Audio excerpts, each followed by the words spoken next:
Beginning tonight with the brand new Republican Congress that's set to be sworn right around high noon tomorrow. Even before day one, even before it's officially sworn in, even before it presides over the House for the very first time, the behavior currently on display from the GOP's new class could provide a very important indication of what's to come. There's this often quoted, probably misquoted observation about popular causes in American culture. And it goes like this. Every great cause begins as a movement, becomes a business, and eventually degenerates into a racket. Begins as a movement, becomes a business, ends up as a racket. As this new Republican Congress readies itself to take control in Washington, they would be wise to print that quote out and tape it to their desks, because a more accurate description could not be found for the previous Republican takeover of Washington. The last time Republicans surged to power in Congress, riding a wave of backlash anger during a midterm election, was back in 1994. It was Newt Gingrich's contract with America, the Republican Revolution. It was all of these high-minded ideals about cleaning up Washington, changing the way things are done, draining the swamp, et cetera, et cetera.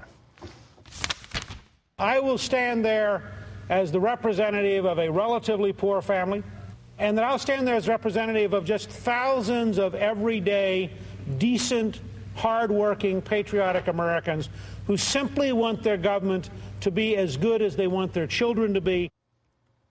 Now, all that group did was, by a decade later, become among the most corrupt congressional classes of all time. The Newt Gingrich-led Republican class of 1994 set a new standard in Washington for ethics violations, convictions, arrests, and all-around bad behavior. And Gingrich himself led by example. Mr. Gingrich himself was ordered by the House to pay a $300,000 ethics penalty in an investigation over misuse of tax-exempt funds. He was nearly forced out as Speaker. He then quit as Speaker and quit Congress altogether in 1998. Mr. Gingrich was just the tip of the class of 1994 Republican ethics iceberg, though. Class of 94 Republican Bob Ney was indicted and went to prison on federal corruption charges. Class of 94 Republican Wes Cooley was convicted first of having lied to voters. Yes, you can be convicted for that. He was later indicted on unrelated federal money laundering and tax charges. Also classy in the class of 1994, the very famous Republican Mark Sanford. The Republican class of 1994 also included John Ensign, also a family values campaigner, now remarkably still a senator. Another Republican Revolution 1994 classmate was Mark Foley, another family values, loudly anti-gay campaigner who resigned in disgrace after his sexually aggressive text messages to underage male congressional pages were published. The holier-than-thou family values proclaiming Republican class of 1994 also included at least 3 more members of Congress who, after getting elected, divorced their wives and took up instead with people who worked for them. The Gingrich Revolution in Washington gave way to crime and corruption with impressively staggering speed. And while that whole messy decade ultimately swept Mr. Gingrich from power, it left congressional Republicans with a new public face. In the House, one controversial member is getting a promotion. Texas Republican Tom DeLay from whip to majority leader now. Republican Congressman Thomas Dale DeLay, the Hammer. Mr. DeLay was, in hindsight, probably not the wisest choice to be the new face of the party. Tonight, indicted Tom DeLay facing criminal conspiracy charges. The House Majority Leader calls the prosecutor a partisan fanatic. Tom DeLay, Newt Gingrich, Bob Nye, Mark Foley. This, in part, is why Democrats were able to sweep back into power in 2006. What began as a movement turned into a business, which turned into a racket. What was presented as this ideologically pure, virtuous insurrection became a historically corrupt racket really, really quickly. And now, 16 years later, Republicans appear to be dispatching with the intervening movement and business stops and going straight to racket. As Republicans in the House gear up to take control tomorrow, there will be a few familiar faces around the Capitol. This week, it was reported that 3 former Tom DeLay staffers have now been tapped for key positions by the House Republican leadership team. Incoming House Speaker John Boehner and number 3 House Republican Kevin McCarthy are both loading up with Tom DeLay's old team. None of these staffers, it should be noted, were ever implicated in any of Mr. DeLay's wrongdoing. But as Steve Bannon at the Washington Monthly observes, quote, getting the old gang back together isn't exactly encouraging. But it won't just be former Tom DeLay staffers filling up the offices of these new Republican congressmen who, again, came to town pledging to clean up the joint. You have chosen an energy lobbyist as your chief of staff. Is that the right person to drain the swamp in Washington, an energy lobbyist? I've hired the brightest political mind, political consultant, and lobbyist in Utah. Was incoming Republican Senator-elect Mike Lee of Utah defending his choice of a lobbyist to be his new chief of staff. It's not just Mike Lee. Lobbyist, it turns out, was a very popular choice among Republicans this year when it came to choosing top aides. Republican Senator-elect Ron Johnson of Wisconsin also tapped a D.C. lobbyist to be his chief of staff. Mr. Johnson won his election in November by attacking Democrat Russ Feingold as being, quote, on the side of special interests and, you guessed it, lobbyists. Incoming Republican Senator Rand Paul of Kentucky has also hired a lobbyist as a top aide, as has Congressman-elect Charlie Bass of New Hampshire, Chip Kravak of Minnesota, Robert Dole of Illinois, Steve Pierce of New Mexico, and Jeff Denham of California. Lobbyists all around. And it's not just that these incoming Republican congressmen are surrounding themselves with lobbyists. It's also the corrupting special interest money they campaign so fervently against. Check this out from the Washington Post last month. After Republican Francisco Canseco beat Democratic Congressman Cyril Rodriguez as part of the Republican wave on November 2nd, the Tea Party favorite declared, quote, it's going to be a new day in Washington. 2 weeks later, Canseco was in the heart of Washington for a $1,000 a head fundraiser at the Capitol Hill Club. According to the Post, dozens of freshman lawmakers have held receptions at Capitol Hill bistros and corporate townhouses in recent weeks, taking money from K Street lobbyists and other power brokers within days of their victories. They haven't even been sworn in yet, and they're already holding special interest fundraisers, none bigger than the one set for tonight, on the eve of the first day of the new Congress. Tonight at the glitzy W Hotel in Washington, it's very nice, been there, incoming Republican Congressman Jeff Denham of California is throwing a lavish lobbyist fundraiser for his fellow incoming Republican House members. Quote, lobbyists, political action committee managers, and others paying the $2,500 ticket price will be treated to a performance by country music star LeAnn Rimes. A $50,000 package includes a block of 8 tickets and a VIP suite at the W. What begins as a movement becomes a business, which quickly turns into a racket. Now, to be clear, this is not just a Republican problem. Congress is fundamentally broken and corrupt, and the Democrats are part of that problem, too. But over the past 2 decades, right up until today, Republicans really are proving themselves to be gold medalists in the race to become a racket.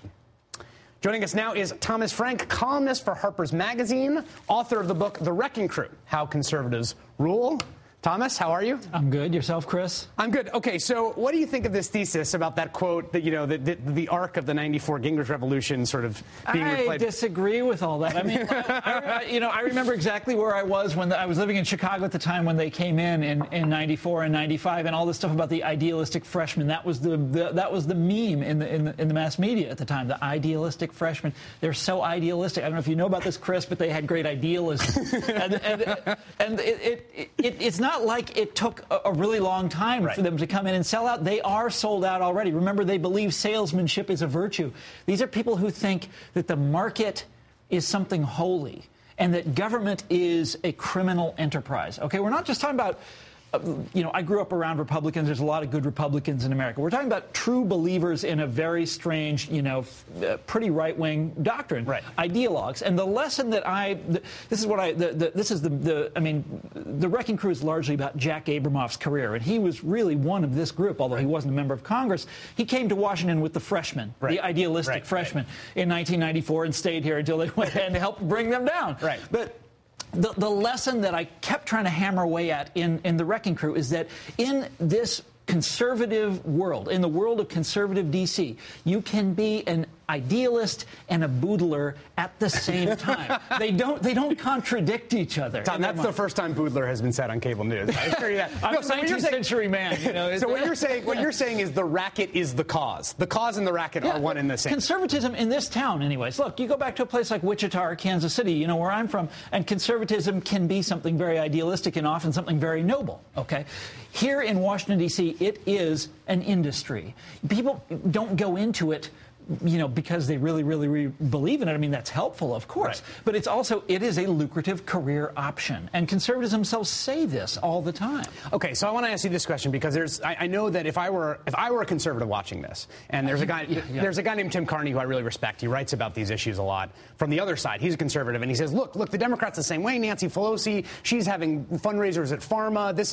There's sort of no difference between the two. I wonder what you think of that. Well, I think you can probably document. I mean, there is a difference, but there's also similarities. Okay, and I don't like to let Democrats off the hook. And you probably used to read me in the Wall Street Journal. Maybe you did, maybe you didn't. I used to be a columnist there, and I went pretty hard on old Barack Obama and the Democrats in Congress. I had a lot of fun kicking them around. It was a blast. Them and their lobbyist pals. Right. They make me very angry. The Democrats do. But I think there is a palpable difference. I don't want to come to the Democrats' rescue, but just let me point out that you can probably document it in financial terms if you had to. I remember seeing a statistic, in 1995 when the Republicans came in Congress, the ticket price to a fundraiser leaped overnight it was something like $250 to $1,000, overnight when they took power, Now, why is that? And I thought about that for a long time. What, in terms of, just simple economic terms, what can explain that, Is it that suddenly, there's a lot fewer fundraisers and so the price goes up? And what I finally, after thinking about this for a really long time, the only thing that can explain it is the quality of the goods for sale. You think about it. Right. They're getting more in return. It's a better investment. Right. Yeah. So finally here, I want to ask you, what should we look for as this new Congress is inaugurated? What should we be looking out for as the signs of the next sort of Abramoff or the places where these, we're going to see the next great scandals erupt? I think the main thing is to watch the personalities. That stuff that you were showing about the various lobbyists coming in. I mean, that's a very good sort of canary in the coal mine kind of thing. And one of the things that I did in the Wrecking Crew was go back and look at how the waves of conservative idealism led to K Street or led to these awful things. By the way, we shouldn't just be talking about Congress. Do you remember? This is getting a little far away. Do you remember Ollie North? Of course. Very idealistic man. Right. But this goes all the way back. This is what the Reagan administration is all about, the George W. Bush administration and that sort of thing. But keep an eye on what happens with people like Jack Abramoff's good friend Grover Norquist. Right. Will the new members of Congress, the idealistic freshmen, be going to his meetings again? What about the other members of the Abramoff gang? What about the other members of the Wrecking Crew? Will they be back in? Getting the gang back together. Go down to Charlie Palmer's and see what the price on a bottle of Chateau Lafite. What happens to that? There's a way to gauge it. Tom Frank, columnist for Harper's Magazine and also author of The Wrecking Crew. Thanks so much. Appreciate it. Sure thing. My pleasure.